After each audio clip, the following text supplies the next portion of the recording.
Basically, I went from doing video production content retainers for my clients. I was at about 15 to 20K a month, and it was good, but I realized that it wasn't very scalable because it's really labor intensive, or at least it's not the business model that I saw for myself. And also, one thing that's always been really important to me is getting results for my clients. And it's very hard to get trackable results for your clients with organic content alone. So, I went from that. And now, after I started working with you, I implemented a content plus ads model. So now we can get trackable results. It's less labor intensive. And I'm up to about 45,000 a month. Dude, let's freaking go, man. What's going on, guys? I'm excited to be back here with another case study video. In this case, we got Adam, who's been an FOD member for a little bit, probably over a year now, right? I think at this point, we've been working together Yeah. for a little bit. Yeah, Yep. dude. I'm so pumped to have you on. Like, it's been a journey. I remember when we first spoke, like, I think you were in another program at the time, right? Like, you were working with someone else. I think so. Yeah. And yeah, and then we were like, yeah, this sounds interesting. Like, I think it's something I want to do. And then you were just in that program, and then I think you ended up circling back like a few months later, ended up joining. It was super cool to have you, dude. Well, first of all, give us a little introduction about yourself. So, give us your name, where you're from, what's the name of your business, and then let's just kind of do like a full journey of like everything where kind of you started off, amazing result, amazing where you're at right now. But then I'm sure the audience will love to hear how it all started. What were some of the challenges along the way? And then essentially, how'd you get to where you are now? So, yeah, dude, give us a quick intro, and then I'll ask you a few questions too to just kind of help guide the conversation. But let's rock it. Yeah, for sure. So I'm Adam. I'm from New Jersey, right outside of New York City. My business is AFK Visuals, and I started it. I don't even know. I mean, I guess probably 8 years ago or so. And yeah, it started out as just like a video production, video marketing agency. Just me basically. To now, doing monthly content and video ads for clients. Yeah, dude. So before, your whole business model was just focused on like one-time projects. Like, what type of work were you doing basically? Yeah, I started out mainly like in the real estate space. So Yeah. like doing a lot of real estate videos, which I feel like is a good way to get your foot in the door doing projects because you don't have to deal with people. You're just like filming houses and it's fun. Yeah. But, okay, so I started out in that and just doing like random videos for different businesses. So like video business cards, I'm sure a lot of people are familiar with that term. Yeah. I was in that program, Video Warrior, which I'm sure people are familiar with because it was kind of like an OG program. Yeah. And yeah, I kind of came from that. So Yeah. So yeah, because I remember you had a real estate client. You had like a client you were doing some like a beauty influencer or something like that you do content for. So a lot of it was just like heavy content for social media. Am I correct in saying that? yeah, heavy content. I mean, like website videos, social. It turned into heavy content because at first it was one-off videos, and then pretty quickly you're like, how do I get recurring revenue? And you see Yeah. everyone talking about like content retainers, like so that's what I started doing. That's when Yeah. it got like really labor intensive. So Yeah. Well, okay. So tell the audience a little bit about that because I think we've had a few guys that were in a similar scenario where they were implementing this very content heavy business model. And obviously, that's not fun for anybody. I think that's the program you were in before when we first spoke. You were doing some stuff with I don't know who. But yeah, I guess can you tell us a little bit about that and then kind of like what the journey was like? yeah, I was in a few and like, nothing really negative particular to say about them. Like I feel like they got me to where I am. Like they were necessary at the time. So Yeah. I think like the first program I was in really taught me how to, at least what I took away from it was like sales definitely helped with that and Mm. how to package video. So at first it's like one-off videos. And then I'm like, oh, you can just instead of selling one video, if you're on a sales call, you say, we'll do 5 videos because it's more efficient. You get more for your money when you're doing one shoot. So I started doing bigger deals that way in the beginning by just like packaging videos together. Yeah. Um, and then, you package a bunch of videos and then you break it up over 4 months. Now you have like a 4-month retainer. So that's kind of how that started. Then I joined a program where it was like really heavy into monthly content. So like social media content, organic reels and stuff like that. Yeah. And I learned a lot of sales stuff from that. That was a great program for sales. But the business model, I think it works for some people, but it just wasn't for me. Like, I think, you do like 10, 20, 30 reels a month for a client.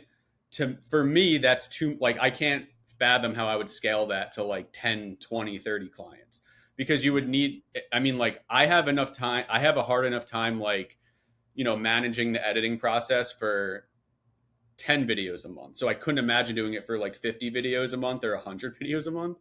I think Yeah. it's also like a personality thing. Like, I'm a perfectionist when it comes to video quality, so I can't like let that slide. Like if I didn't really care about video quality and I was more just like just get it out, pump them out, like maybe I could do it, but yeah. So I quickly realized when I did like my first one or two clients doing like 30 reels a month on retainer that I didn't want to do it anymore basically. So Yeah, for sure, dude. Well, and then so what were some of the like the negatives or some of the more annoying things that you were kind of dealing with at the time that was kind of like really wanting for you to seek something else? Like, can you share a little bit about that? yeah. I mean, I guess it's probably like two main things. One that I want to make sure I touch on is it's really hard to track results for clients. Like that's always what I've been looking for is how can I get results for my clients? Like Yeah. a client's paying me thousands of dollars for the service. I don't want to just give them a nice video, even though a lot of clients are okay with that. But I want it to be like, look what the video is doing for you. Yeah. So with organic content, it's really hard to track results. Not saying you can't get the results, it's just hard to track it. Yeah. But the other thing is like the labor intensive side of it. So if you're doing 30 videos a month for a client, that means you're doing one shoot a month for a client.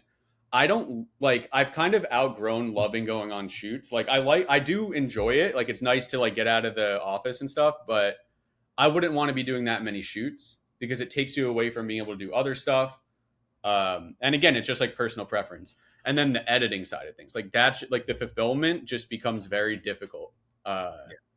Like I have it helped me develop systems, which is amazing. Like now I have these systems in place that because I was forced to develop them for that. Yeah. But I think the negative side of it was the main negative side aside from the results, tracking results is having editors work for you and Yeah. do that many videos and then quality control on all of those videos and then revision. So it's just a lot. Yeah, dude. Yeah, because I mean, one thing is like, okay, you edit yourself, and obviously that's like the first thing you want to outsource because it's the biggest time sink. As a business owner, you should be focusing on other things. So okay, sure, like you hire editors. Everybody knows that hiring good editors when you're really focusing on quality is one of the more difficult things that you could do. It's really, really hard. I Yeah. think considering the fact that you're really good at systems, like that's one thing Adam's like really good at, like building out systems for his business. So I mean, like even just considering the fact you have these systems, you have these editors, but then it's still just like spending all this time on quality assurance and then managing those editors. It's like, okay, that's one aspect of it.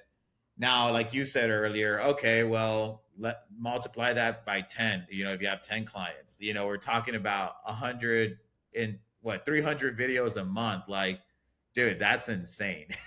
And then so now I'm realizing like then there's the posting of the videos which we included. So now you have to do the captions and the thumbnail for every video. And Yeah. then if you have clients who want to review all that, that's a serious problem. Luckily my clients were just like really cool with it. Like I didn't really have to have them look at the captions or anything Yeah. or like the descriptions. And something that really validated this like mindset for me was there's this one guy, I don't remember his name, but like he runs one of the biggest, at least from what I can tell, content agencies. Like he does social media reels for just like big influencers and stuff, right? And he's a Sure. content agency. I listened to a podcast with him and he talked about at his level, I think he was doing like, I don't know. I mean, he was at least doing seven figures, but it was probably a few hundred thousand a month. Like I don't really know, but he was way ahead, had a lot of clients. He was doing like hundreds and hundreds of videos a month, and he was just saying how stressful it was, like finding editors, managing deliverables. He said he had to put in his contracts that clients are not allowed to like approve the videos. Like the Oh yeah. agency approves it because it gets to a level where it's like you can't have the client reviewing every video. And when I Yeah. heard that, I was like, if at his level, who's like the highest level doing this, is saying this, like I don't want to do that at all. Yeah. That's insane. Yeah. Like let kind of like paint us a picture here a little bit. Like what did kind of life look like on the day to day when you were like implementing that type of like business model? I was just really busy. I mean, I just feel like I've always been really busy for the last 8 years. Like it's a blur, but it's just like it was stressful with editors. It's really hard to find good editors, Yeah, and so I had to find them. And then when you start working with an editor, like you're just getting the feel for it in the beginning with them. So it's hard to focus on that while also focusing on like the deliverables and stuff. sure. But yeah, that's not what you asked. Like in terms of my lifestyle, I was just really busy. I mean, like I feel like I'm still really busy, but I'm also doing like 5 times the amount of revenue. So Yeah. Yeah, no. Well, I mean, because I mean, I was gonna say like, oh, it's not like you were like, well, I think one of the things you have told me is like, oh man, like sometimes they'll do the edit, but then I have to take it over. And so like, are you? Was it kind of like a situation where it's like, oh, dude, I'm up at like 2 in the morning, like editing these things to making sure that we can deliver them on time, like stuff like that, or was it, or like, oh, I'm not going out as often, with my wife or working on weekends, like what, like was that like a thing for you, or you kind of always had like a good work life balance even then? I think just being really busy eats into for me doing doing other things that I want to do, which would be like maybe going to the gym or like I really have a passion for writing music, and if I get to spend an hour a week on that, like I'm lucky. So I think it was really eating into that stuff, and of course, like spending time with my wife and like my dog and things like that, my family. Yeah.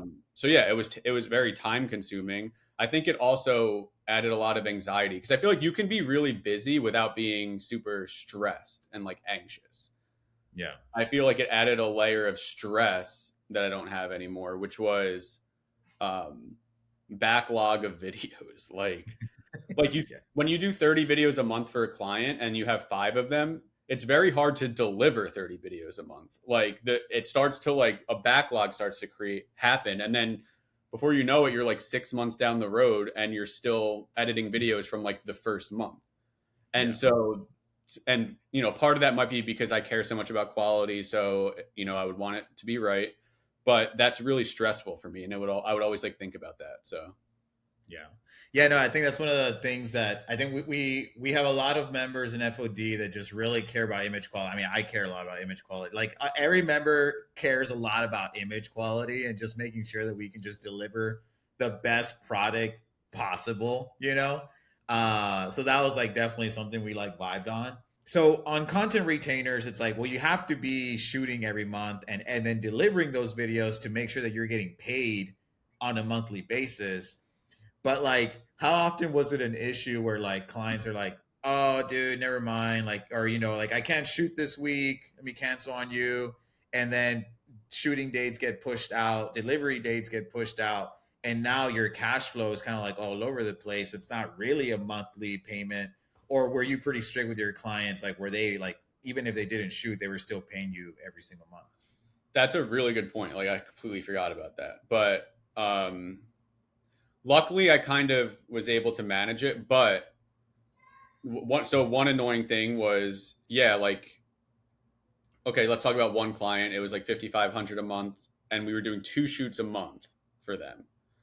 And every once in a while, we would like reschedule, Yeah. and I'd be like, fine. Like I'm also the type of person like you want to reschedule, like I'm completely down with rescheduling. Like I have other stuff to do, but quickly I'm like, wait, that was stupid because now I'm not getting paid for that. Like so that was a pretty quick lesson. Like 1 month it happened, I was like, now I'm gonna obviously like if that happens again, I'm gonna credit them instead of just like not getting paid.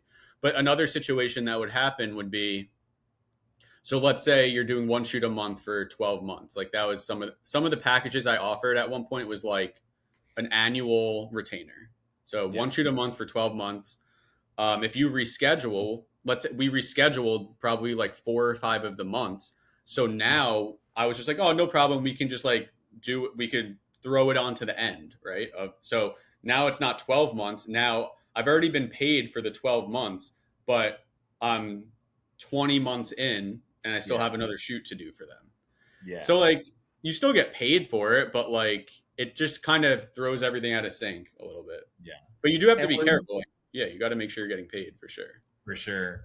Now, okay, so then you're at a point where like, all right, something like what was kind of like the trigger moment or like, where he's just like, all right, dude, I gotta do something different here because like this isn't what I want to be doing. Like was there something that just like happened or I don't know, where you just like always knew you gotta had to do something different? I think it was, I don't remember the moment, but I do think it was pretty quick where I was like, I was always in the scaling mindset of like, how can I scale this? Yeah. Listening to that podcast definitely like reaffirmed it for sure. But I just didn't, I was just like really stressed with fulfillment.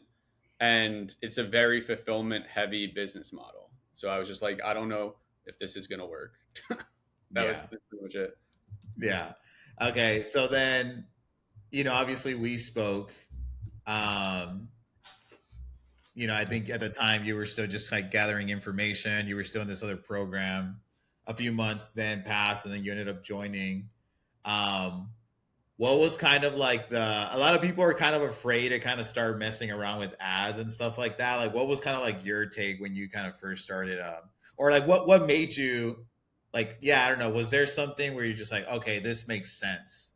Like what encouraged you to join, I guess? I mean, years before I talked to you, I knew I wanted to learn ads. And I think part of what I was hoping to learn from those other programs was that, but they Yeah. weren't really built around that. Like they mentioned it. And so I thought I would learn it. But it was more focused on sales, acquisition for people just starting out and like organic retainers. And just like, I felt like I wanted to learn ads basically. And I wasn't learning it from there. So Yeah. and it was the type of thing where I was like most people, I was intimidated to learn it because it's kind of there's a lot of factors. I mean, like it's very technical, but also you want to make sure you're doing it right because you're managing like ad spend, and you like there's how do you know what's right, what's wrong? Like there's just a lot to it.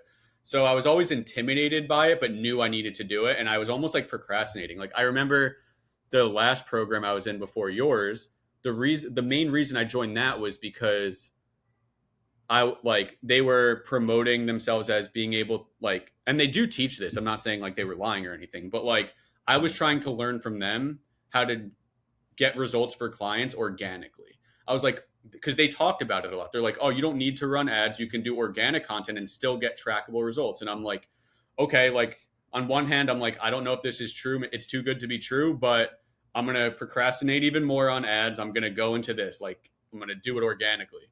And then I Yeah. learned through that like there are ways to do it, but it's it's not efficient in my mind. Mhm. And probably not as good as running ads. And then I started seeing your content. So if you wanted to go into that, like what kind of got me to reach out to you, because Yeah. I had already been in a few programs. Yeah. So and then there's everyone knows this, like you're getting hit with ads all the time of people telling you to grow to grow your videography business. So I've always been like a very skeptical person. So the Yeah. two programs I was already in, like that's just a testament to them, the fact that like they even got me in because I was already skeptical because there's a Yeah. lot of other people out there. But what I liked about your content was you were talking about ads, but I don't you were doing the angle of like video production not getting results for your clients, which really spoke to me. Like Yeah. no one else really talked about getting results for your clients. It was more about getting your own clients. Like we can help you go from 5K a month to 20K a month, but like I wasn't really looking for that. I was looking for getting results for my existing clients. So you talked Yeah. about that. Another thing too being just like a creative, and we talked about image quality, like your content looked good. You didn't Yeah. have to talk about it, but I was like, okay, like he obviously knows what he's doing with a camera, and the edits look good. So that was actually a big piece of it for me. Was like, because a lot of people will say quality doesn't matter that much, which to an extent I agree. Like it really doesn't. But Yeah. I could tell you cared about quality. And then the Yeah. other thing was you were very upfront about how much you scaled your agencies to, which was Yeah. huge. Other programs, they were ahead of where I was, which was helpful to a certain point. But I realized I didn't like when I saw the results or when I saw the revenue that you were able to grow your agency to, I was like, not only is that ahead of me, like that's where I want to end up, which made a Sure. huge difference. And I think one of the things we talked about on our first call was like, you said once you hit like 500K, which was ahead of where I was by a good amount, but you were Yeah. like, a lot of people will just kind of stop there because it creates a whole new set of problems of like, Yeah. okay, how do you go from 500K to a million? Like that's a whole new challenge. For sure. And you had been through that as well. So I thought that was, that really helped my decision for sure. That's really refreshing to hear because like I think this is like my one gripe with the coaching space. It's like a lot of guys figure out how to do sales and marketing. And then, which is, when you're first starting, that's like the big issue, right? Like, how do I get clients? I oftentimes tell people, I'm like, dude, like once you figure it out, it's actually the easy part. like what's really hard is managing clients effectively, building a team, having systems and operations, leadership and culture. Like to get to a million or above a million, like that's what it takes.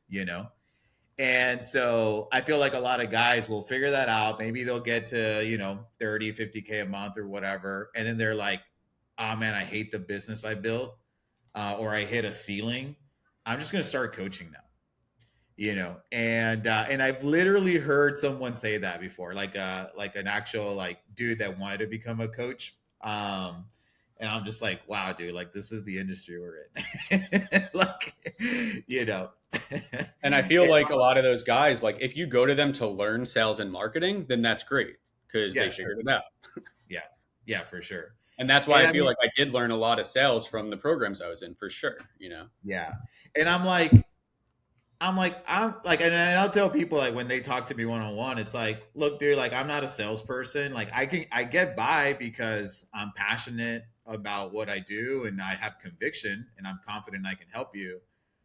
And sales is just a transfer of energy. So like because of those two things, like I'm decent at sales. Like I'm not here to try to sell you. Like I'm more of a consultant. And if we vibe and if we have a good time and you like what you hear, well then, sure we can work together. Right.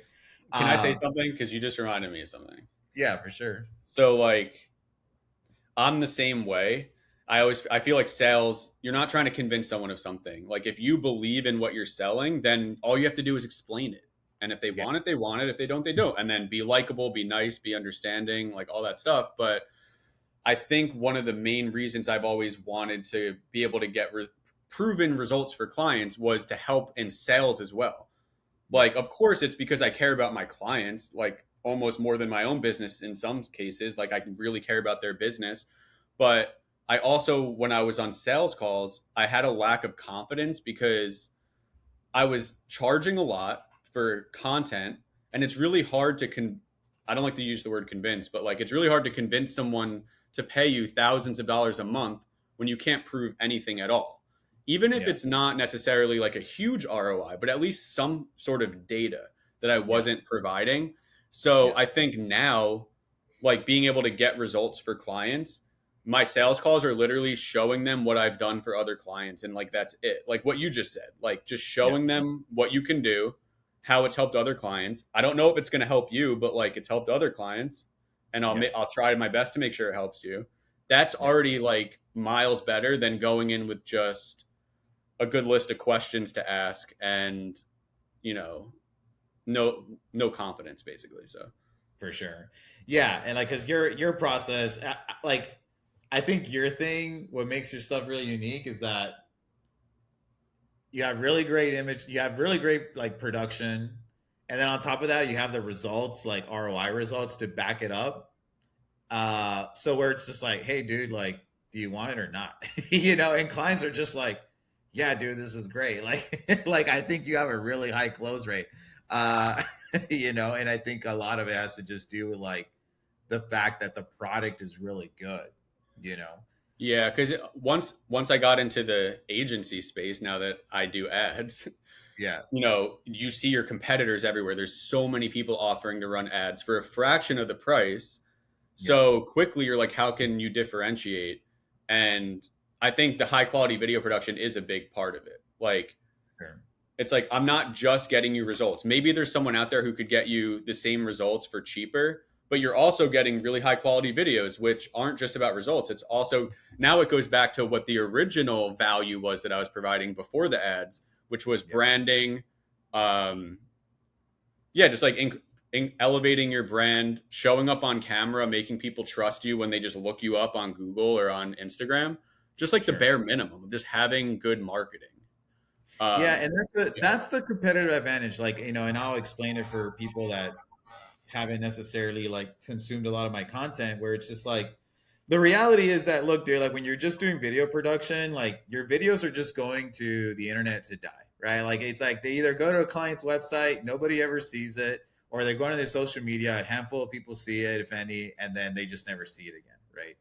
And so you put in all this work and effort and you blood, sweat, and tears into like making the video as best as it can be. So then like nobody sees it. It's obviously not in the client's best interest. It's not in your best interest because people aren't seeing your work. Where it's like, okay, if I can just put some ad dollars behind this video, well then more people will see it. So more people will see my work. But then on top of that, more people will see it for the client. And then therefore the client will get more work because of it, and then that they'll attribute that back to you. And then if you keep doing, like, they'll actually want to keep working with you because you're actually helping them make money and helping them afford you. So it's like it's common sense, like when you really just like boil it down like to that. And I think it's funny too because like we were talking about sales. It's like a lot of creatives don't like selling, right? Like they don't love like trying like the whole sales process. And it's like you literally build a business model that requires for you to be selling every single month because like every time you're selling a one-time product, right? Whether it's an actual product or a service, it's like, well, you got to be refilling the bucket every month, right? Like otherwise, like you're not going to get paid. And so you have to keep in this sales mindset where it's like, dude, they're restarting at zero every month. And it's like, bro, like just build a retainer business. So you start stacking revenue. The problem with the content model is that it's just it's not scalable, right? It's very time and labor intensive, like we talked about. So when you can actually offer ads, it puts you in a unique place where you just go film once and then you get paid for the outcome instead of the deliverable, right? So then now the reoccurring revenue just comes from you clicking a few buttons on the computer. So I guess that's a good segue. Like, talk to us a little bit about how your life is different now and how you're getting paid because you're still getting paid really well. You're charging. I mean, I guess you can tell us what you're charging and how that looks like. But then I would love for you to kind of talk about like what actual fulfillment looks like now versus how it was before. yeah, I mean, I will start off by saying I still feel like I'm extremely busy. I don't think that's a problem with Yeah. the business model at all. I I think think, that's a personality thing, dude. I think well, I just, no, I just think yeah, like there's still a lot of production involved that I'm doing. So I'm not just doing, like, I still have one off projects, very labor intensive. yeah, Um, but so like, I guess back to what you were saying about what am I offering? Like the main packages are still content plus ads. It's not just ads. So yeah, just ads is a lower tier package. And I think I have maybe just only one or two clients with that. That would be one shoot, like you said, and then managing the ads. So once you get through that upfront like production period and editing of the first shoot, then yeah. you're just managing the ads every month and the whole follow up system and everything, and checking in with your client and all of that. That's really the more I wouldn't say passive income, but that's really like the least intensive Sure. thing. Most of my packages are still like quarterly shoots, so I kind of scaled it down. Instead of doing monthly shoots, I'm doing quarterly shoots, and then on each shoot, I'm doing uh, like 9 or 10 videos instead of 30. Yes. Yeah, and now But mind you, for the audience, this is 10, 9, 10 videos across the quarter. Yeah, and the mentality behind that was like you're getting the ad, so that's the backbone.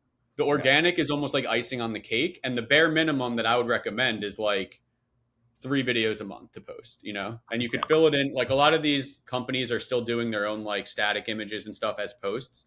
The Yeah. real thing is like if you're running ads, in my mind, everyone has a different goal, like a different marketing goal, but most of these businesses I'm working with, the purpose of the social is just to have a presence. Like when someone looks you up, you want them to just be like, okay, this is a legitimate business. They're active on social media. For Like sure. that's the main purpose of that. So that's why if we're doing these shoots, it's to provide at a bare minimum like 3 to 4 high quality social media reels a month. Like Gary Vee might say post 3 times a day, but that's Yeah. if you have a different goal, I think. Like if your goal is to really grow your social. For sure. Um, I don't know. That was kind of a tangent, but Yeah, so no, I think that's still basically, I'm really still doing the quarterly shoots, which is why I'm still so busy because there's still you multiply that times like I don't know how many clients. Let's say it's like 7 to 10 clients. It's still a lot of fulfillment that I'm doing, but it's yeah. more manageable now. I have the systems that I built when I was doing the 30 videos a month. Yeah. Um, yeah. So your question about how's my life different now, though, I can Yeah. see Well, like okay. I just Well, so that's what you're offering. So we were talking about the packages, yeah yeah and then how much are you charging for them? the the quarterly shoots 5,500 a month Yeah. plus ad spend, Yeah. and then the lower what's that? No, I just think, I mean, dude, I mean, I think this is just really good because, I mean, I know there's a lot of programs out there too where it's like maybe they'll teach something similar, but it's like, oh, 1,000 a month, 1,500, 20, maybe 2,500 a month for content and ads.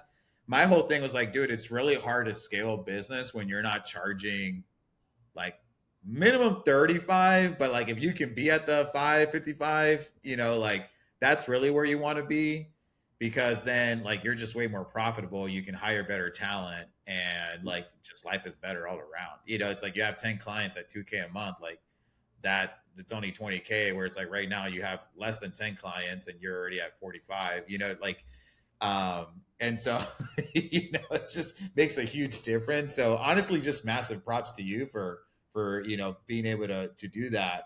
But yeah, I just wanted to harp on that a little bit, just like I think that was like really really cool. Okay, Yeah, so no, yeah. and I had that shift like before Yeah. that, like back in the video production days. Like I had that shift where I was like, I need to charge more for videos. Yeah. So coming into your program, I was not going to discount my video production that I had already established, which is Yeah. like, if you want one shoot and 5 videos out of that shoot, like it's going to be at least, 6 grand, 5 grand, 8 grand. But I was already used to charging like $8,000 for one video. Yeah. So that's why it's like 5,500 a month, because it takes into consideration the high quality video production plus the ad management. So a lot of people will be doing just ads for like $1,000 a month.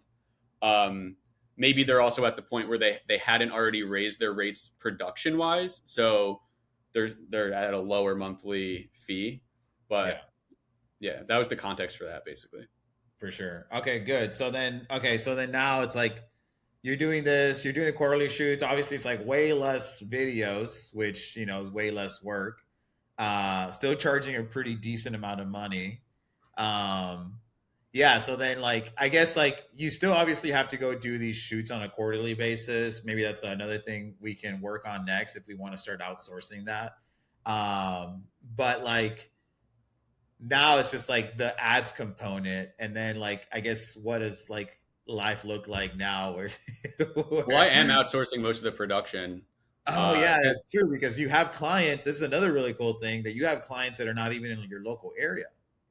Yeah, so I've just been really fortunate like how my business has grown with this, because I kind of tapped into this niche of like dentists, and it's just like grown word of mouth pretty quickly, and they're Yeah. across the country. So I have some clients, like I have one in California, one in Washington State, just like different places.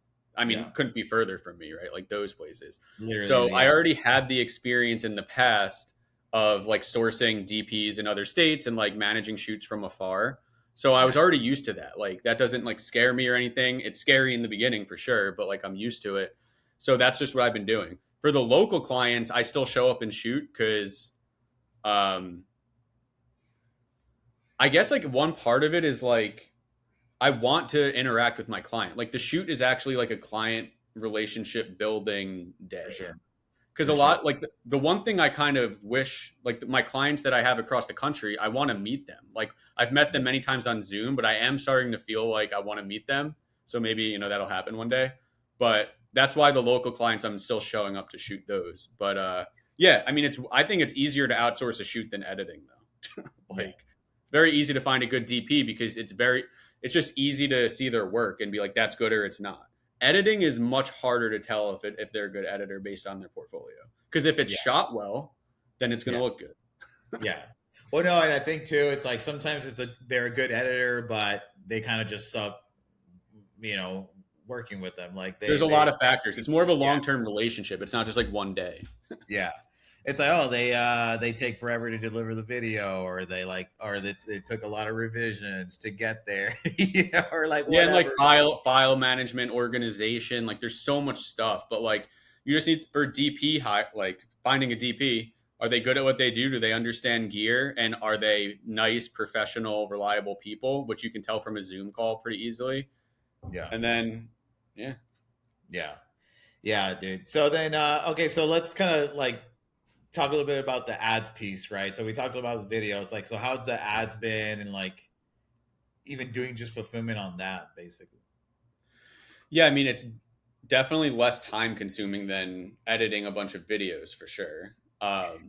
It has its own levels of stress. Like, Yeah, for I sure. mean, because there's more at stake. You know what I Yeah. mean? And so, like, I realized that pretty quickly. Like, clients are spending their ad budget with you, Hmm. and it needs to perform. And if it's not, you need to do something about it. Yeah. So, I mean, I think that's also a testament to just having you in my corner with help with that. As you know, like the only questions I ever ask you are about like my clients' campaigns, because Yeah. like I'm trying to become an expert in ad management. Yeah. Um, so yeah, it has its own level of stress, but it's less time consuming. When things are going well, then it's not stressful at all. So Yeah. Yeah. Well, I think one of our previous conversations, like a week or two ago, was just like, I think your first client ever, they've been paying you for over a year now.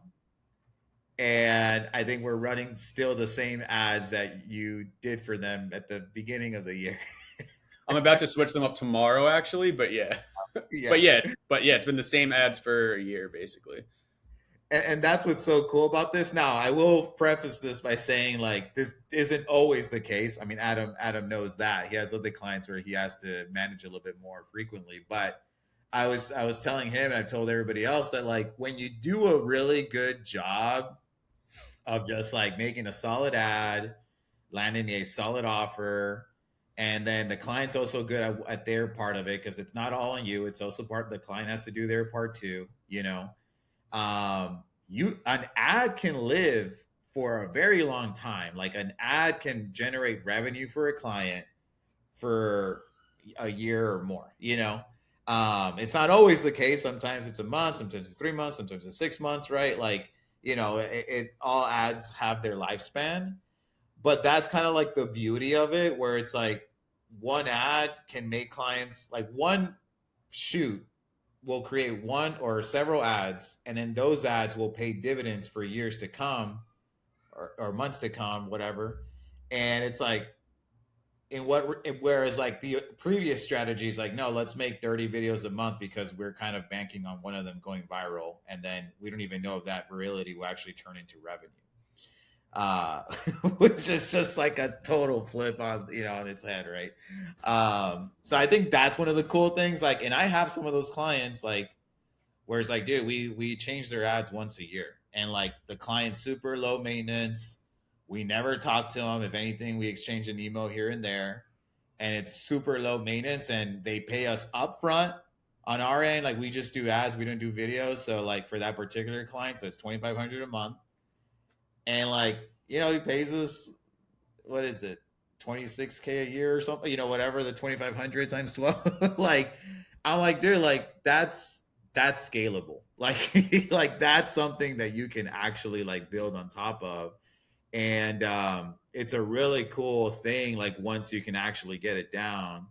So anyway, I don't know. That's why I get excited about it. And like, and I feel like, yeah, I mean, like there's obviously other stressors, like, just like anything else, but I think it kind of gives you a little bit more of a flexibility when it comes to, okay, well, one, I'm making more money, so now it's like worth the stress. I can then now get out of a place where it's just like I have enough money to actually start saving for my future or start investing in things or purchasing things. Want to buy a house or what, like, you know what I mean, like stuff like that, where it's just like really really cool, where it's like oftentimes a lot of dudes are just paycheck to paycheck, if not negative, or just living off credit cards, um and so I think just kind of like the lifestyle aspects of it. um I don't know And yeah, what do well, you think? and I was going to say you're providing more value. So like, yeah, I Yeah, said there's things that are stressful about it, but like being a business owner is going to be stressful. Like yeah, for it's sure. not going to be easy. So Yeah, I just feel, like, yeah, there's things that's stressful about it, but you're providing more value. So there's higher stakes when you're solving bigger problems, because if you don't solve the problem, that's a bigger problem that's not getting solved. yeah, And that's stressful. yeah, But like, yeah, it just comes with it. So yeah. What, like, I think the other thing too is like the profitability aspect of it. yeah. Yeah. Yeah. I mean, at my level right now, because I don't really have like a team with account managers, so I don't know what it looks like at that level. Would maybe you can speak more to that. But like, No, but just the fact that you're at 45 yeah. and it's still just you, an editor.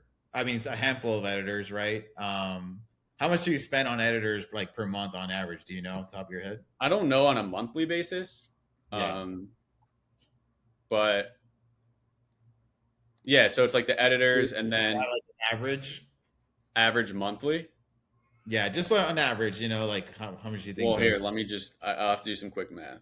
Because Yeah. let's say it's, Because, dude, I mean, I don't know if you've had. I mean, I don't know if you've realized this. Maybe you have, because I know you're pretty more like analytical and stuff. But at 45K a month, you're literally at 440K a year business. I hope that's what it looks like at the end of the year. Yeah, like you're at half a mil, dude. Like you're above half a mil. And I mean, obviously, you didn't start there in January, so you maybe, you probably won't be like, you probably won't end there unless you do some, really Yeah, and scale like it. I'm clients Yeah. churn and stuff, which I'm learning, Yeah. but yeah, we'll see what I mean overall, like long term, it's the better business model for sure. Like Yeah. Yeah. uh, Um, so not a lot of people can say that. let's say I'm spending like, I don't know, 2 grand a month on editors. Like it's really rough estimate. Like I don't Yeah. know. So okay, yeah, Maybe 2K. let's even just say it's 5 grand. Like that's twice of what my math showed. So Yeah. All right, well, okay, yeah. So 2K, 5K, whatever. So on editors. And that's it, right? You don't even have a VA. no, I do. I mean, I have someone I pay her. She like posts the videos for my client. So like I'll offer Okay, that. Like your organic videos will get posted. But sure. yeah, no VA. And then the DPs. That's like the most expensive part of it all is the production. Because like Sure. I'll pay a videographer That's if you anywhere. hire someone, if they're like a client that's outside of the area, correct? Yeah, and I'll pay them like 1,500 to 2K for the day. So Yeah. and then Yeah. everything else is like my time. Yeah.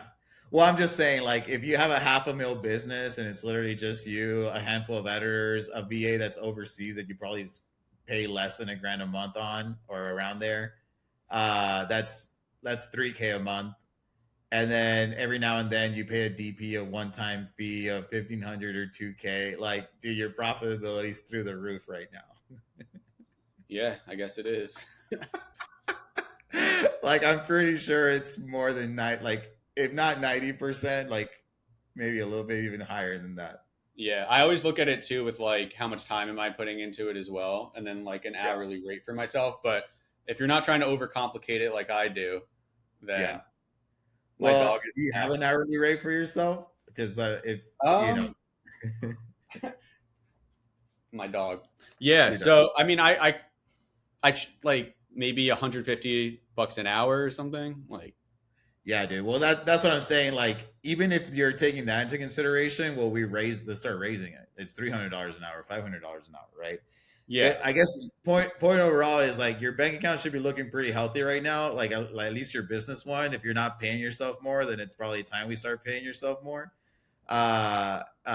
Because yeah, dude, like that's like really really healthy.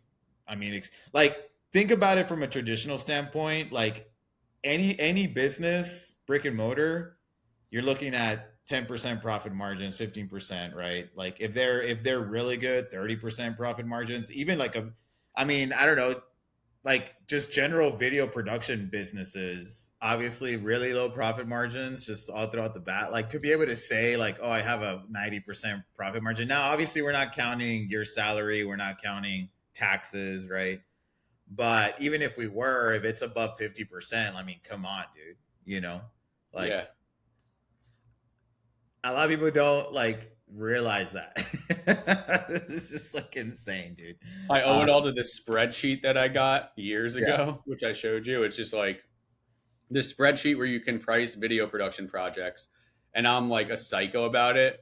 My friend who gave it to me, sometimes he's like, I think that spreadsheet, like sometimes you stick to it too much because like I have no flexibility. But yeah, basically, it's like you put in your costs, you put in your hours, and then give yourself an hourly rate, and then add a profit margin. And I will not go below like 20% at the most. That's yeah, factoring in my time too, though. So if you take out all my time, then it looks more like what you're talking about, where it's probably like, I don't know, over 50%. yeah, But I just would recommend other people who are having trouble raising their prices to look at it through that perspective.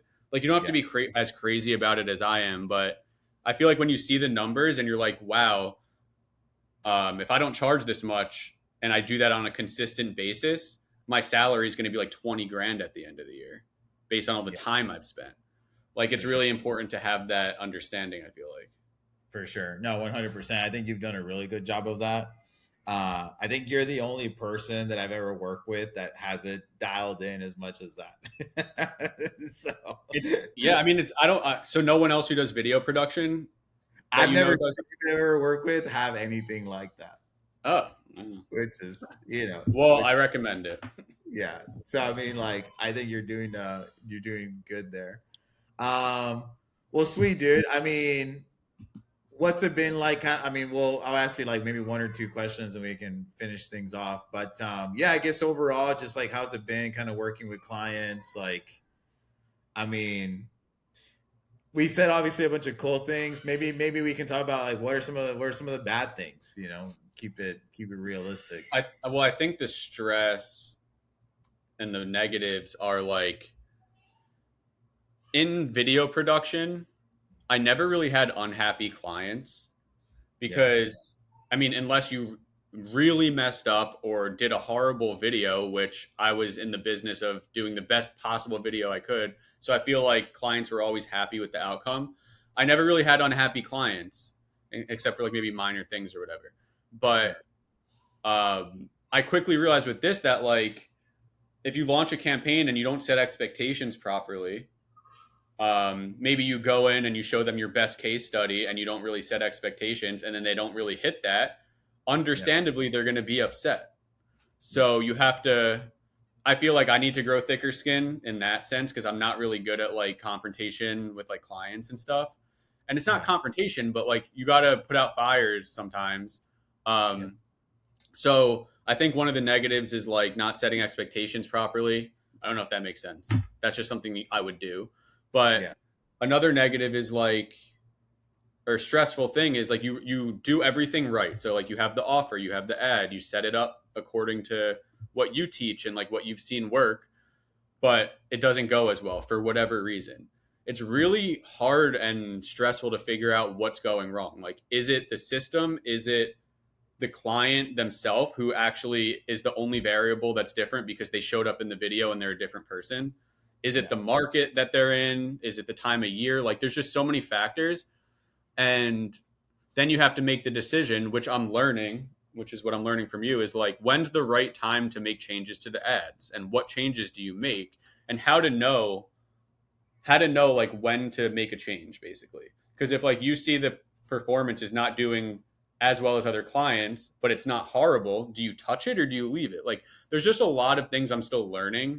but that's why, again, like, it's important, I think, to still have you there, because I don't want to just go off on my own, and like, because there's still a lot of problems I haven't encountered yet, Yeah. and it's really important to have someone with that experience behind you to help you, at least for me. I don't know. Yeah, for sure. And that's the thing I think I tell people too. It's like when you join FOD, it's like you're joining a collective of people that are all in your corner. And it's like at the end of the day, it's like you're gonna have problems. You know, it's just business, right? Like the day you stop having problems, the day you stop having a business. Like, so the cool thing is that you have the community and you have me to help you through it. And I've dealt with a lot of problems, so I think like not everything under the sun, but like I think a lot of the things like I've kind of already gone through and I can like speak on.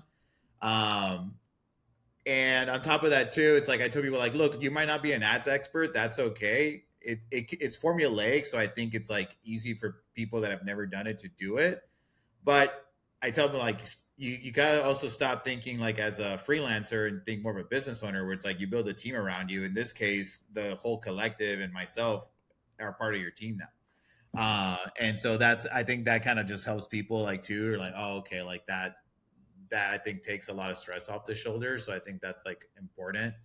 Um, but yeah, I think no, that's fair, and I think it's like it definitely is it's a new set of skill then at that, like to be able to manage clients, right? Like I think video production, like you don't really do any or much client management. In this case, it's like setting client expectations is a thing that you have to do, and it's like getting better at communicating with your clients. But if you get it to a place where like the product's really good, then client management is not like you don't have to do a lot of it, you know. Yeah, and it's tough too, Uh, because like if you're doing, part of this is doing monthly calls with your client, or yeah, regular calls to give them an update on the performance. But if it's not doing that well, you still have to have the call, yeah, and it's not a call you would have had like when you're doing video production. You're not like having to give them bad news or like not optimal news. So that's a part of it too, for sure. yeah, and that's definitely something to get used to if you've never like done it before, right? I think like my take on that is just kind of like, hey, we're partners on this, and so it's like you and me against the problem, and so that's just business, right? Like in business, you're always gonna have issues. Things are not always gonna work, but it's like I'm in your corner to try to help you figure it out, and I'm gonna do the best that I can to help you get where you want to go. And I think Yeah. as a business person, that's all you can ask for. I've told you and I've told other people in the group, and I'll say it here too, where it's like, dude, like finding really good and like when you're working with other business owners and like we just talked about it right now, it's like editors. It's like, dude, finding good employees is one of the most difficult things that you could do. And in running a business, it's one of the hardest things, like finding good talent. I was talking to a business owner yesterday, who does 3 million a year, has like a medical clinic, and he's like, dude, what's your biggest stressor right now? He's like, finding good people. Every single business owner I've ever spoken to has said that. And Yeah. I'm fortunate that I have people in my family and like people I just know, Yeah. older people who have just like scaled businesses, sold businesses. They all say that same thing. Yeah. So So it's it's like the very number true. one thing. So it's like when you actually when a client works with you and you're like, dude, I'm in your corner, like I'm gonna do everything in my power to make this work for you, like that's all they can ask for. Because like they know how hard it is to find like good people. You know what I mean? So I think that's like super This is valuable. going to sound corny too, but like it's also important to tell yourself that, I feel like, because it's Yeah. something like, I don't know, I get stressed and like anxious about stuff pretty easily, especially with work and like unhappy clients.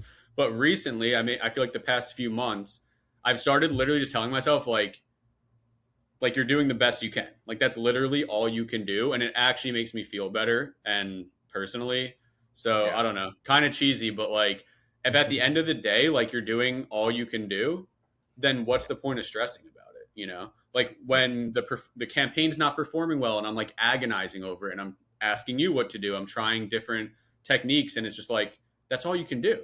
You can't force the ads to do well. Yeah. So I think it's just important to like take in all the knowledge you can and have the right people in your corner, and then do the best you can. I don't know. Yes, you can. Yeah. And I think, I mean, I think most recently we've had the most annoying thing we've had to deal with one particular client that you have. But like, aside from that, like, we've always been able to solve it. Like, it takes like a little bit of troubleshooting, but like, I think we've kind of come out winning in the other, on the at the other end. And I'm sure we will with this one too. It's like it's not even our issue. It's like an annoying Facebook issue that we're having to deal with. That's another thing I have to say. You asked downsides of this business model. I said this the other day to you. Yeah. When you're in video production, you don't rely on anyone but yourself. When you're in this model, you're relying on Meta, like largely relying on Meta if you're running Meta ads. So if they're causing issues for you, that causes big issues for everything. So For sure. I mean, that's not a reason to not do it. A lot of businesses rely on software or certain systems, but like that's Yeah. something that I really realized when Meta started being really It's definitely annoying. something to be conscious of. Yeah, Yeah. 100%. Yeah, no, and I mean, and it's annoying for me too when I've had issues. It's just like, well, it's just the cost of doing business, right? Luckily, my Uh, client's very understanding, so I'm actually not super stressed. I mean, it's very unknown right now. I don't know what's going to happen, but she's not like, ridiculing me about it. Like, I don't know if that's the right word, and but that's the she's cool been thing very. too about having good clients and the way that we do acquisition. It's like, dude, we want to get clients that know you, like you, trust you. That you could be friends with. It's just like clients that are cool. And so when they like you, they're just nicer to you. And so I think that's like super important factor to this too. Yeah. But sweet, dude. All right. Well, anybody, I mean, considering even those negatives that you talked about, like what would you say somebody who's considering joining or like doing the model, like implementing the model on the fence, that's Well, like on the fence about it? I mean, if you're like me, so video production, wanting a retainer business, but wanting to do ads, or at least wanting to get your clients results, Yeah. like I would definitely recommend this program. I think another thing we didn't talk about, or I didn't really mention, was your like the way that your modules are set up makes it Mhm. really easy to learn the ads and the go high level. Go high level is a huge part of it, right? Like the follow up system. Yeah. I've heard go high level thrown around like for years. Like all the programs I was in talked about it. It was like the cool thing, but there was never any real clear way to learn it. Yeah. In integration with Meta as well. So if like you just want to learn ads, it's also a good place for it. Like local ads for service businesses, the Yeah. modules are set up really well. So I just wanted to mention that because we didn't really talk about the actual like video tutorials that you have and stuff. Yeah. But yeah, like if you want to get results for your clients in your video agency, then this is a place to learn how to do that for sure, or run ads. If you don't want to do ads, like then I wouldn't. Like I think it's if you want to, unless you don't want me to say that, but like I do feel like it's very focused on ads. For sure. And video Yeah. though. It's not just like I feel like there's a lot of programs out there that are about running ads, but not geared towards videographers. You've really carved out a very specific niche where it's like videographers or video production, video business owners who want to Yeah. learn ads. Like that's what it is. So For sure. Yeah, no, 100%. And like the reason being is that, for anybody here who is more familiar with the ad space, right? There's the SMMAs, the social media marketing agencies, and those were, starting like 2015, really like where it became the popular business model, the cash cow, and a lot of people started implementing that business model. A lot of people started teaching it. And that was kind of where I came up through into this, but I had a creative background since I ran a creative agency for like 7 years prior. Um, and the big big advantage that you as a creative or as a videographer have over all these other SMMAs is that none of these dudes are actually building any brand equity for the client. So I know we talked about that a little bit, where it's like you get to still offer them the fact that you're going to make them some, an amazing video that's going to build their brand, their equity on the branding, get people to know, like, and trust them, all those things. But then on the flip side, you get to add fuel on that fire by actually putting ads behind those videos. And that's the competitive advantage, because all these other SMMAs are making just like graphics, generic content, generic videos, generic photos, or whatever. And some of them can actually still make clients money, but it's not building that equity for that client. And you have the type of clients that like really care about that too. And those are the clients you want oftentimes, because they're the ones that are also willing to pay more because they value that. And so I think that's where it's like, if you're a creative, you have this unique competitive advantage where it's like, if you can offer ads with that, well, now you're solving both problems. And obviously you get to get paid more because of it.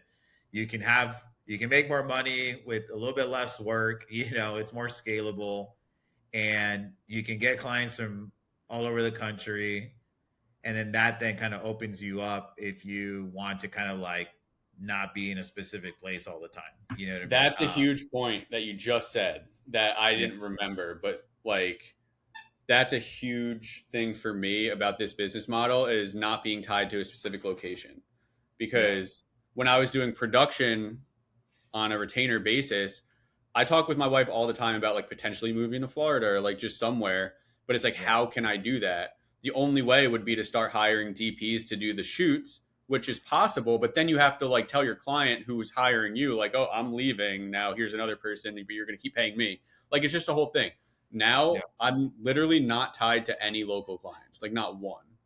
Yeah. So I just now it's my wife who has to figure her shit out with her job, because like I can move. Yeah. Yeah, no, 100%. I'm about to move to Central America for 3 months. You know what I mean? Like, and it's like, oh, if I had this traditional business where it's like I have to show up to work every day, or I have to go shoot for local clients, it's like that would not be possible. Like, and if you're doing quarterly shoots, you can still fly back for like, it's not every month. Yeah, so that's definitely more manageable for sure. And that's my big thing too. I tell people, I'm like, dude, get out of doing the monthly shoots, because it's like all this time, energy, it's gas money, it's like traveling, like, dude, it's just so like time consuming. Where it's like, oh, I go once a quarter and I have enough content for the quarter. Like, that's definitely, and it's draining. It's what? I get back from a shoot, and I said it's draining. Like, every time I get back from a shoot, I'm literally dead. Yeah, and I think it's good for you. Like, it's good exercise, whatever. But like every once in a while, like. Yeah, no, and actually, funny you say that, because I literally tell people all the time, like, I don't know how people do it, like to be out on shoots like once a week, or a few times a day during the week. I'm like, dude, if I go out and shoot, like, I'm exhausted, bro. Like, I don't know if it's just my age or what, but I'm like, I know there's people that do it all the time, and I'm just like, your back's hurting you. Like, maybe because we're in our 30s. Yeah, dude. Yeah. If you're listening to this, we're definitely a group of older individuals over here. So yeah, can't believe I'm considered older. Yeah, say that again. I said I can't believe I'm considered older. It's crazy. Right? Well, obviously, think about all the dudes in their teens and 20s, like trying to start a content agency. Well, just for reference, I'm 34. In case I watch this in a few years, I need to know, and in case you want to know. Yeah. And 34. I'm not that 36. Old.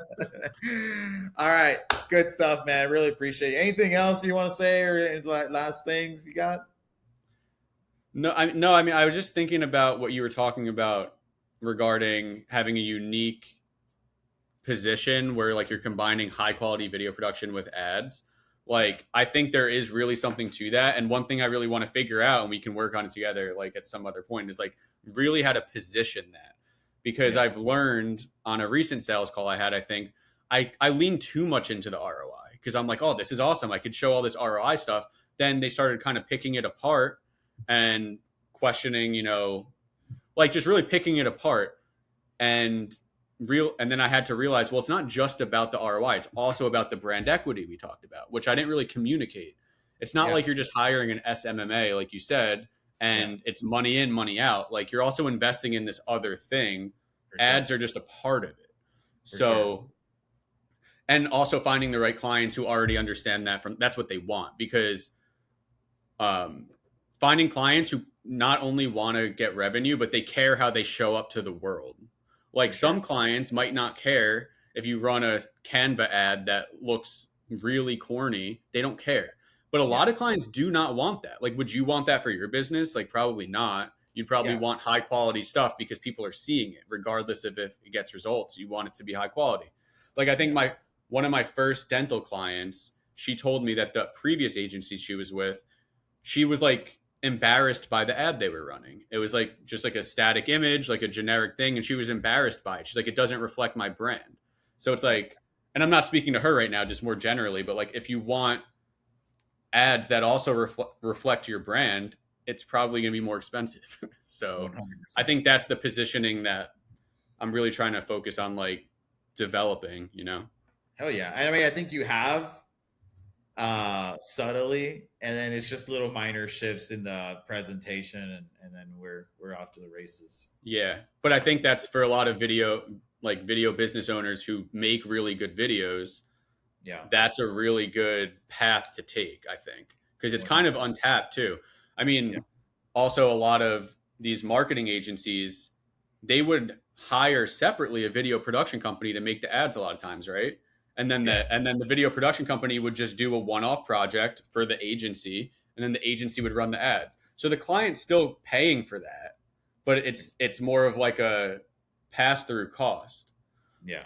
where it's Yeah, like, this is all yeah, inclusive. You and then you have more say on the strategy, and therefore can make it more effective. And I mean, all there's a ton of benefits, but yeah, and then obviously you're making more money. So yeah, when you can control everything. I think I learned this, I forget who, but like if you have the creative agency who's making the ads, like the videos, which is a video production company, if you have yeah, the marketing agency, which is running the ads, and then you even have like the follow up system, which might even be a third party, like managing that. 100%.